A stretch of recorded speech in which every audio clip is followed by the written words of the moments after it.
As Pascagoula's quiet nights turned into a hair-raising mystery, hushed tales of a mysterious intruder ignited a chain of bizarre occurrences, leaving the town in suspense and the world in awe of the peculiar puzzle. In the summer of 1942, just like countless other small towns across the nation, Pascagoula, Mississippi was fully engaged in supporting the war effort. Because of its strategic coastal position, Pascagoula became a vital hub for constructing warships at the nearby Ingalls shipyard, and as a result, the town's population swelled rapidly from around 5,000 to 15,000, as individuals flocked in to contribute to the shipyard's operations. With World War II in its third year, an atmosphere of tension and suspicion permeated daily life. The shipyard, seen as a potential target, heightened apprehensions. Trust in strangers eroded, fueled by war propaganda, suggesting that even one's neighbors could be potential spies.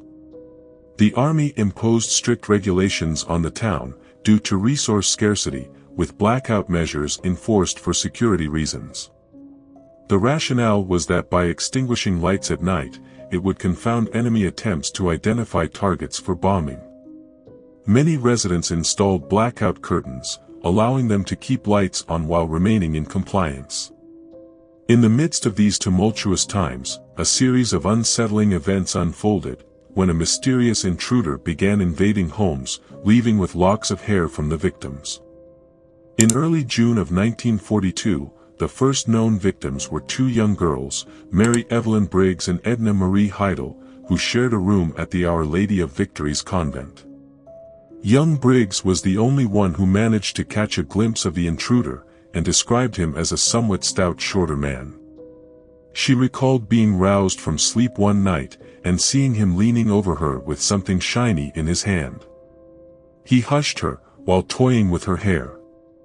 Startled, she cried out, awakening Heidel, and together they witnessed the man leaping out of the window. Fortunately, both girls emerged physically unharmed, but they were bewildered to find that a lock of hair had been taken from each of them. Upon inspection, it was evident that the bedroom window screen had been cut. The following day, bloodhounds were summoned to the convent, and they successfully tracked the man's path to the outskirts of a wooded area, suggesting that he had made a hasty escape using a bicycle.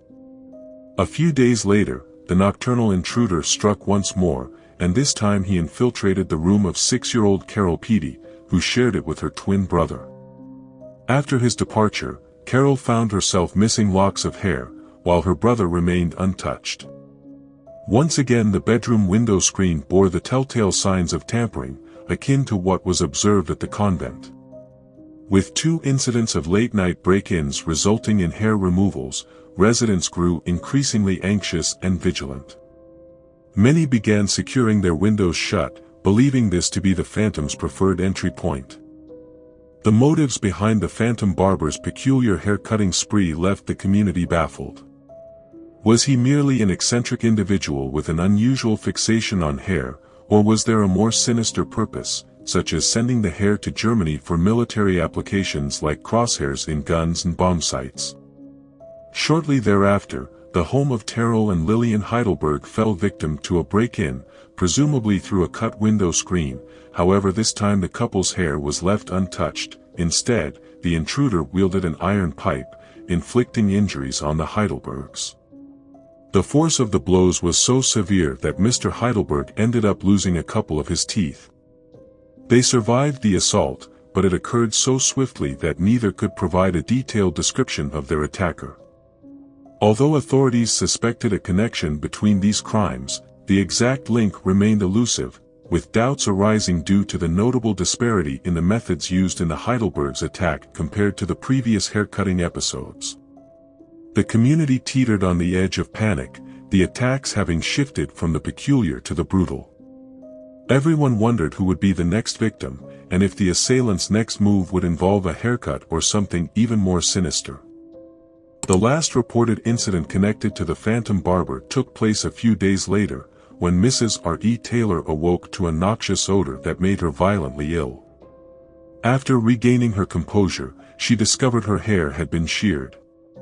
Although she was grateful not to have sustained physical harm, the loss of her hair was a source of distress, especially since she had recently gotten a permanent, and now sported a conspicuous 2-inch gap.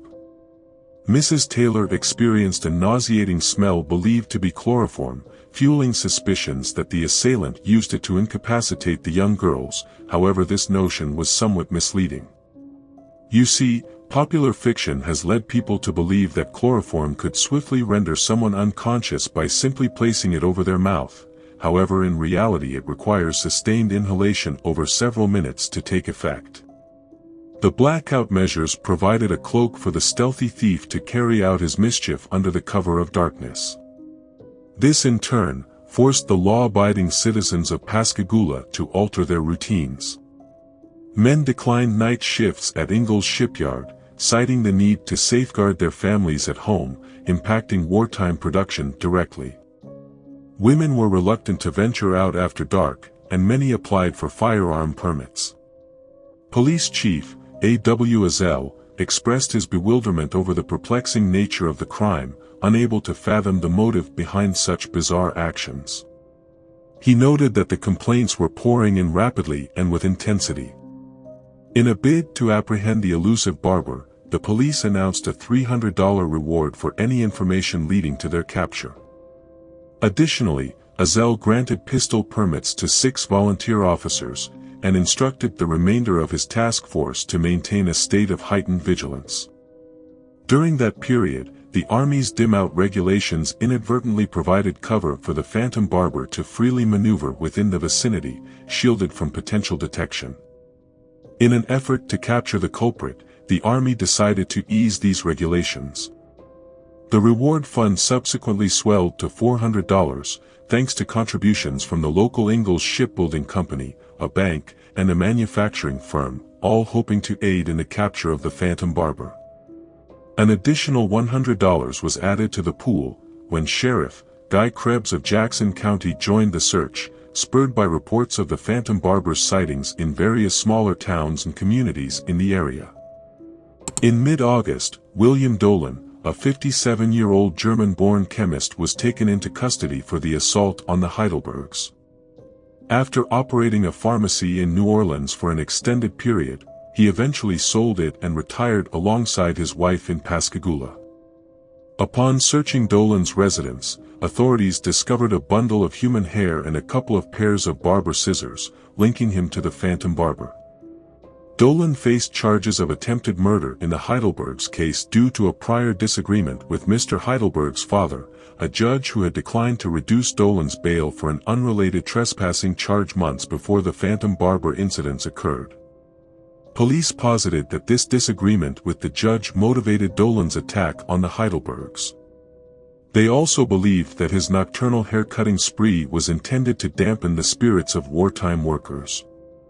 The public breathed a sigh of relief upon seeing someone apprehended, finally able to rest easy, knowing he was incarcerated. In the trial, the jury deliberated for a mere 3 hours before delivering a guilty verdict, resulting in Dolan being sentenced to 10 years in Parchman Prison.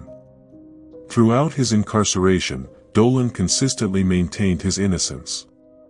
Around 6 years into his sentence, Governor Fielding Wright, convinced of Dolan's innocence, opted to subject him to a polygraph examination.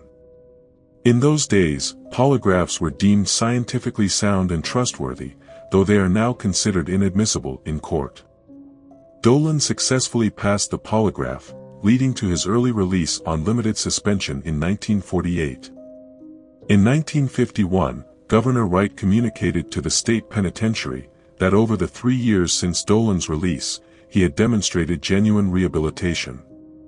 Consequently, Wright amended Dolan's limited suspension to an indefinite status, contingent upon his continued good behavior. Ultimately, Dolan was granted a pardon by Wright's successor Governor Hugh White.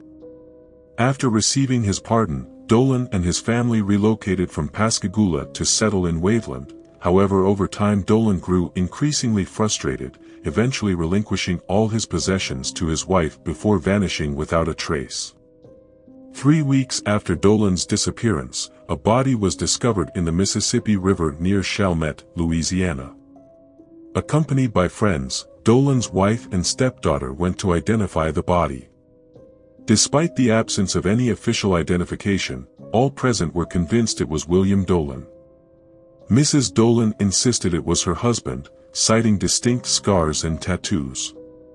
She took charge of the remains and interred them in Cedar Rest Cemetery in Bay St. Louis, Mississippi, in an unmarked grave, overlooking the fact that the clothing provided by the mortuary was too large to belong to her husband. Curiously, prior to Mrs. Dolan's identification of the body, the deceased man's fingerprints were forwarded to the FBI for comparison with those on file for Dolan from his time at Parchman Prison, but they did not match.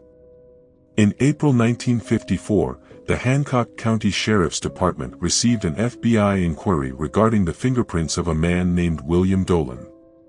The prints identified Dolan as having been arrested in Sacramento for vagrancy, but he was released the next day. This particular William Dolan stated he was 70 years old, provided no information about next of kin, and never mentioned Mississippi. So, who was this individual? Before leaving Mississippi, Dolan had taken out an insurance policy for his wife. Mrs. Dolan filed a claim, but when Dolan was arrested in California, and doubts arose about the true identity of the man buried in Bay St. Louis, the insurance company denied the claim. It wasn't until a photograph of the man arrested in California was compared with a known image of Dolan, that it became evident they were one and the same. As for the identity of the Phantom Barber, many still held on to the belief that Dolan was guilty, even after his pardon. After all, he was a German, an outsider, kept his life private, and the hair, along with barber scissors, had been discovered at his residence.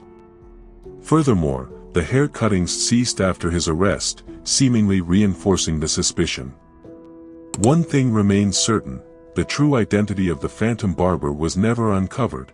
While it's unlikely he's still alive, he may have quietly spent the rest of his days in Pascagoula.